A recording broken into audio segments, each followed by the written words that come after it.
And here we go again, another one of those history reactions that we love doing here at HypeTrain, don't we? Certainly do. Yeah, this is actually from the Simple History channel as well.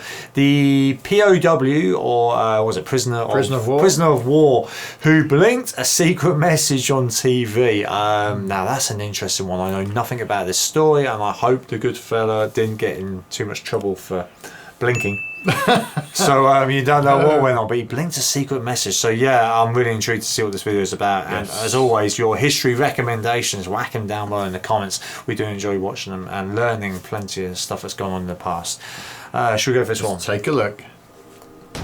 The POW who blinked a secret message on TV. The Vietnam War. Oh. The year was 1965, and the Vietnam War was heating up for the U.S. forces. A group of naval A-6 intruder all-weather attack aircraft had taken off from the aircraft carrier USS Independence. They were on a bombing mission assigned to attack hostile military installations.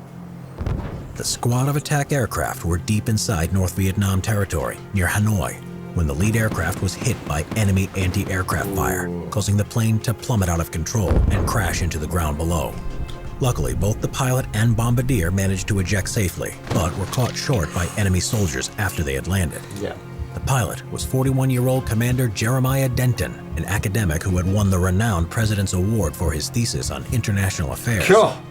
Before being deployed to Vietnam, he was an accomplished and respected strategist who had served as the Fleet Air Defense Officer with the 6th Fleet. Strange to send him in now. In 1966, after a year in captivity, Denton and a large group of American prisoners of war were paraded through the streets of Hanoi for propaganda purposes, being beaten and harassed by the large civilian humiliation. crowd that lined the route. At one stage, even the North Vietnamese soldiers guarding the POWs were fearful the crowd might kill the American prisoners.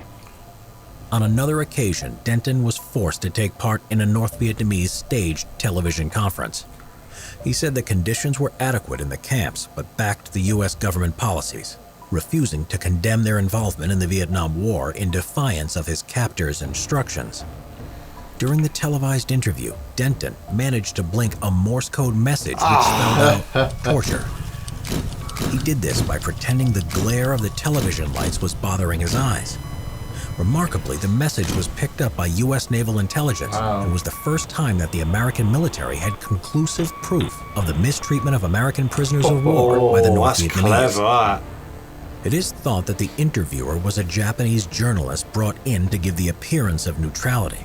Denton seemed to want to get across his torture message at any cost, so he gave lukewarm answers to their questions in order to get his interview broadcast.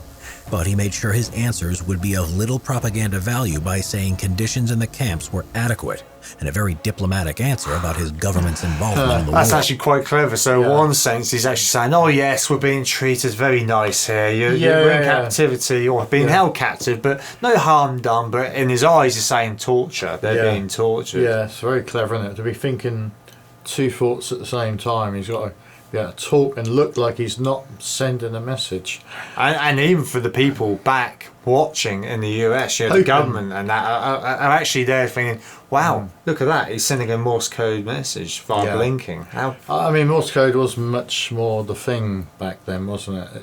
Oh, certainly. I don't know when Morse code kind of didn't become a thing. I would have thought maybe it would have got outdated even by then, to be honest. 1965, so yeah, it still probably would have been a thing, but you think it would have been getting more outdated. So. Denton was later to say that he did not like talking about his imprisonment experiences, as he always had terrible nightmares for days afterwards. Denton spent a total of almost 8 years in North Vietnamese POW camps, enduring much cruelty. He was systematically starved, tortured, beaten, isolated, and humiliated. Denton was mostly kept at the prison camp nicknamed Hanoi Hilton, ironically called that by the prisoners in a sarcastic reference to the U.S. luxury Hilton hotel chain. It was probably the worst of the prison camps, as there was widespread torture taking place there, including sensory deprivations, electric shock torture, mind games, and various different types of beatings. U.S. POWs generally endured terrible conditions while in captivity here. You mentioned after 8 years, by the North Vietnamese that they abided by the Geneva Convention, claiming they treated the POWs extremely well. But during all this time, he showed incredible leadership and courage. For 4 of those years, he was kept in solitary confinement, at one stage being kept alone in a 3-foot by 9-foot windowless cell. Whoa.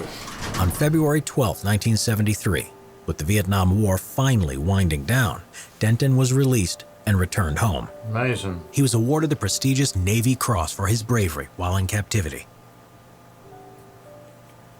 Hey, Simple History fans, if you're looking for a kind of why that story to continue a bit then. I want to learn a bit more. The suffering that was going on there, like you said, Susie said 8 years, and how much in solitary confinement? That's a long time to be suffering and still hopefully you're going to get out, rather than just trying to find the best way for them to accidentally kill you off. To see family and friends, and 3-foot by 9-foot room, that is so tiny.